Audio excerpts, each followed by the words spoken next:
আসলে মির্জা ফখরুল ইসলাম আলমগীর যতটা রাজনীতিবিদ ছিলেন, কিন্তু তার থেকে আমার মতে উনি কিন্তু বুদ্ধিজীবী ছিলেন।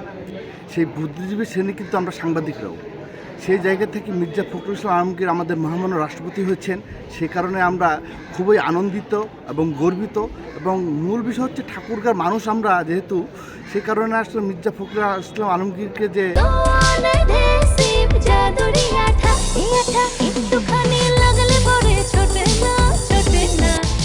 আসলে মহামান্য রাষ্ট্রপতি হিসেবে প্রদান করা হয়েছে, আসলে সেই বিষয় থেকে আমরা বুদ্ধিজীবী শ্রেণীর মানুষরা খুবই গর্বিত।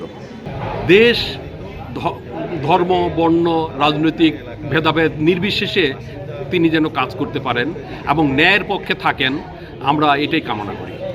মির্জা ফখরুল ইসলাম আলমগীর রাষ্ট্রপতি হওয়াটা ঠাকুরের জন্য একটি ঐতিহাসিক প্রাপ্তি। দীর্ঘ সময় আমার সাংবাদিকতার পেশার সাথে কারণে মির্জা ফখরুলের সাথে বেশ কথাবার্তা, উঠা বসা, অনেক সময় অনেক আলাপচারিতার সুযোগ হয়েছে। সেই স্মৃতিগুলো মনে করলে ভালো লাগে যে আমি যেই জেলার সন্তান, সেই জেলারই একজন মানুষ এখন রাষ্ট্রের দায়িত্বে আছে। আমি সাংবাদিক হিসেবে বলি, ঠাকুরগাঁওবাসী হিসেবে বলি, আমি মনে করি মির্জা ফখরুলের রাষ্ট্রপতি হওয়াটা আমার এবং আমাদের সকলের জন্য একটা বিরাট বড় প্রাপ্তি।